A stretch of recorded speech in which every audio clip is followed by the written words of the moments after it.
طيب أنا النهارده في ضيافة محمد بيه، وإحنا بنشكرك على استضافتك لينا وثقتك في منتجات مايكا جروب. ممكن بس توضح لنا كانت إيه المشكلة اللي موجودة وحضرتك طلبت إن إحنا نشوف لها حل؟ المشكلة كانت عاملة لي يعني أزمة نفسية كبيرة. إن الجرانيت ده أنا بحبه جدا.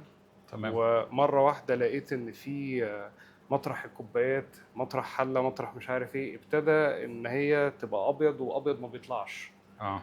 وجبت فنيين يبصوا عليها. الكلمة اللي أنا فاكرها ملهاش حل.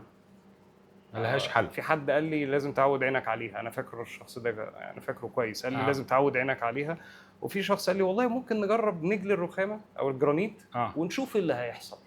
اللي هو طب يعني. يعني بختك أبو بخيت، ممكن نجليها والدنيا تبوظ زيادة أو تطلع معانا كويس. فطبعا يعني بالذات اللي هي في الاول دير الجرانيت اللي في الاول ده، يعني ده الواجهه بتاعي، آه. وانا ده انا اكتر حاجه ببص عليه. فسيبك من اي حد بيجي، طبعا هي هتبقى واضحه لاي حد بيجي، تمام. بس انا كنت ببص عليها انا نفسي بتضايق. آه. اللي هو ليه؟ يعني المفروض ان انا جايب حاجه هي متعالجه، هي متظبطه بحيث ان حاجه زي كده ما تحصلش. أكيد أكيد، وده نوع غالي يعني. المفروض أنا دافع حاجة غالية وحاسس إن أنا عايز أعمل حاجة كويسة، فالمفروض إنها تجيلي مظبوطة وأنبسط بيها. المفروض. وبعد كده طبعا الفنيين اللي جم احبطوني نفسيا، لغايه ما شفت الفيديوهات بتاعت حضرتك على يوتيوب او فيسبوك. وقررت لي لا، بالذات ان انا لما لقيت ان انتوا عندكم المنتجات بتاعتكم، تمام. وانا تمام. بقالي كتير بدور على منتجات اقدر ان انا اثق فيها. يعني حضرتك شرفتني، والحمد لله لغايه دلوقتي كله الشرف لينا تمام. يا فندم. هو طبعا يعني احنا ما بنقدرش نلوم على اولادنا الفنيين، لان يعني هم برضه نقدر نقول اتظلموا شويه. في حضرتك عارف، في اوروبا في امريكا بيروحوا مدارس فنيه، بيروحوا معاهد، مفهوم. بياخدوا دورات. هنا هو بيحاول ان هو ياخد كل خبراته من جوه السوق. ففي احيانا ناس كتير عارفه المنتجات بتاعتنا بيتصلوا بينا، بنعمل لهم دورات تدريبيه ليهم عشان يقدروا يعرفوا الحاجه. وفي ناس لسه ما بيبقاش عندها علم. لكن الموضوع اللي عند حضرتك اللي هو بسيط جدا جدا جدا، ان احنا نقدر نزيل كل البقع اللي حضرتك قالوا نجلي وقالوا نعمل بالمنتجات اللي هنشرحها كمان دقيقتين، ونقدر نقول ايه هي بتستخدم ازاي. وهنشوف قبل وبعد، ونتمنى ان شاء الله ان حضرتك تكون سعيد يعني. انا واحنا سعيد. مختارين واحد من الفنيين اللي هو بيشتغل معانا كتير، فعارف الدنيا وعارف الدنيا ازاي. انا سعيد. انا في البقعه بتاعت الكوبايه دي، انا اول ما بصيت انا مش شايفها. اختفت. اختفت. تمام. انا جربت معاها كل حاجه، وكل يعني بولش مش عارف إيه، اجيب حد يبص، بس ما عرفش اختفت. يهدى. اختفت. اختفت. فانا مبسوط لغايه دلوقتي، الحمد طيب لله ان شاء الحمد الله لله. يعني ربنا يكملها على خير، ونكون عند حسن ظنك وحسن ظن الناس كلها. امين يا رب. وخلينا نكمل ونشوف بقى في الاخر الدنيا هتمشي ازاي. ان شاء الله ان خير. شاء ان الله، شاء الله. يلا بينا. طبعا احنا يعني عارفين ان بقع الرخام بتبقى، او الجرانيت اللي زي الميلينيوم، زي الكشمير، زي الجلاكسي، هي بقع بتبقى مشكله فعلا عند العميل، لان هو اوريدي جايب نوع من الجرانيت او الرخام غالي جدا وعايز يستمتع بيه، فلما بيجي يستخدمه بتحدث معاه بعض المشاكل وبيلاقي بقع.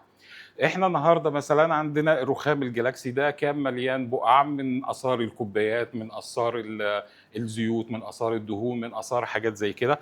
فاحنا منتجات مايكا جروب الشباب هنا اللي هم هيستخدموها النهارده واحنا معاهم في ضيفتهم عند محمد بيه، هي منتجات سهله وبسيطه. فاحنا مثلا لو شفنا عندنا شامبو الاحجار هنا، ده اهم اول خطوه عشان نبتدي نفتت البقع وندوبها عشان تبتدي تشتغل معانا.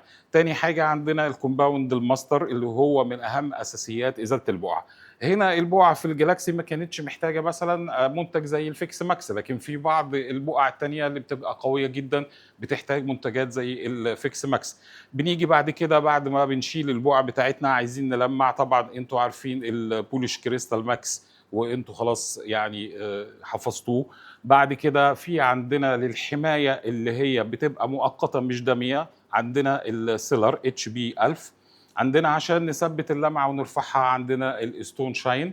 لكن عشان الحمايه الدايمه للرخام بتاعنا او الجرانيت، فاحنا عندنا منتج زي البيرفكت، هو ده اللي بيدي حمايه لسنين طويله. الميزه اللي فيه انه هو لما يستخدم مع المطابخ امن جدا للصحه. يعني احنا برضو بنراعي ده مكان بيبقى فيه اكل وتجهيز، فاحنا لازم يكون المنتج بتاعنا امن. هو بيبقى عليه اضافات، لكن جميع الاضافات بتاعتها امنه تماما على الصحه، ما فيش فيها ادنى مشكله. منتجاتنا كلها سهله وانتم عارفينها، ولما بتتصلوا بالدعم الفني هم بيردوا عليكم وبيقولوا لكم ازاي يستخدموها وازاي ممكن ان احنا نشتغل بيها، وبنبقى معاكم خطوه خطوه لحد ما نوصل. ادي الرخام قدامنا هنا، وابتدى الاستاذ احمد يشتغل، واحنا بعد ما نخلص واحمد يخلص هنصور ونشوف ونسمع رأي محمد بيه بقى في المنتجات بتاعتنا، وفي الدنيا هتبقى عاملة معاه ازاي، ونركز كمان على البسطون هنا هيبقى لونه عامل ازاي، والدنيا في الفينش هتبقى عاملة ازاي مع منتجات مايكا جروب.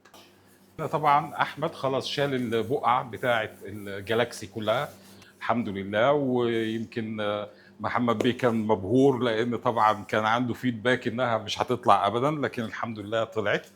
احنا دلوقتي في عمليه بقى اعاده اللمعه، يعني عايزين الجالاكسي ده يرجع يلمع ويبقى زاهي عشان نبتدي نظبطه. فدلوقتي احمد دخل بمرحله البوليش كريستال ميكس، وهو هنا الجالاكسي بيحتاج كميه زياده شويه عشان هو من الانواع اللي بتبقى يعني صعبه شويه في التلميع، لكن في الاخر هنجيبه لمعه زي ما يكون جاي من بره ان شاء الله واحلى. طبعا احنا بعد ما حطينا البوليش وصلنا دلوقتي لمرحله الستون شاين، عشان قبل ما نحط ماده الحمايه لازم يكون الرخام في اعلى زهوته واعلى لمعته. وطبعا زي ما احنا شايفين هنا البسطون بتاعنا او المرايه بتاعتنا زي ما الناس بتسميها، البسطون المرايه زي ما حضرتك بتسميه. بص اللمعه بتاعته وصلت لانه درجه. انت النهارده اشتغلت بصاروخ يا احمد؟ لا مش مهندس. شلت البقع بصاروخ؟ لا. بسكوتشات؟ لا. طيب عشان بس ايه، يعني معظم النهارده الناس اللي بيشتغلوا اول ما يسمع بقعه يقول لك ايه، اروح بسكوتشات، اروح بصاروخ. لا طبعا، الموضوع ممكن يدوي وبسيط جدا وسهل زي ما احنا شايفين، وبيطلع معانا الشغل الايه الفينش الرائع دوت. احنا دلوقتي بعد ما خلاص الستون شاين هيشد وينشف معانا، هنبتدي بعد كده نحط بقى ايه مادة الحماية اللي هي اخر حاجة عشان ما يحصلش معانا بقع تاني ان شاء الله. دلوقتي خلاص بعد ما خلصنا الحمد لله شلنا البقع وخدنا خطوة البوليش وخدنا خطوة الستون شاين ووصلنا لأعلى لمعة زي ما حضراتكم شايفين، هنخش بقى على الخطوة بتاعت مادة الحماية، لان ماده الحمايه هي دي اللي هتخلي الرخام او الجرانيت الجالاكسي بتاعنا ما يرجعش يبقع تاني، الناس تستخدمه بكل اريحيه ويبقى الدنيا عندهم بالنسبه لهم تبقى كويسه. احنا هنخلص المرحله بتاعه ماده الحمايه الدايمه اللي هي البرفكت، وبعدين هنقول الدنيا وصلت معنا حد ايه. تابعونا. السلام عليكم ورحمة الله وبركاته. أنا اسمي محمد خليل. أنا استشاري إدارة وموارد بشرية. وهنا في المطبخ كان عندي مشكلة كبيرة إن يعني أنا شاري الرخام جالاكسي دبل بلاك، ومرة واحدة اكتشفت إن في بقع بيضة بتطلع مطرح ما أحط كوباية، مطرح ما أحط حاجة أو حاجة فيها مية. الترسبات بتاعتها بتخش جوه الحجر ومفيش حاجة بتطلعها. وناس كتير قالوا لي يعني مفيش حل غير إن أنت تغير رخام. فيعني الموضوع ده كان مسبب لي أزمة كبيرة، لأن أنا كنت بحب الرخام ده، بس يعني مش مستعد إن أنا أغير كل الرخام بتاع المطبخ تاني. فاتفرجت على فيديو الباشمهندس عمرو من مايكا جروب، وقررت ان انا اتصل بيهم واجرب المنتجات بتاعتهم. والحق اتقال، انا مش مصدق النتيجه. كل البقع البيضاء اللي كانت موجوده عندي، وهي كانت في كل حته، مش موجوده. وحتى لما كان عندي احتياج ان هم يحضروا في الحال، هم ما تاخروش. فانا برشح المنتجات بتاعتهم، وناس محترمه جدا، واتمنى ان انتوا تتعاملوا معاهم وتقابلكم نفس النتائج اللي قابلتني وتكونوا مبسوطين.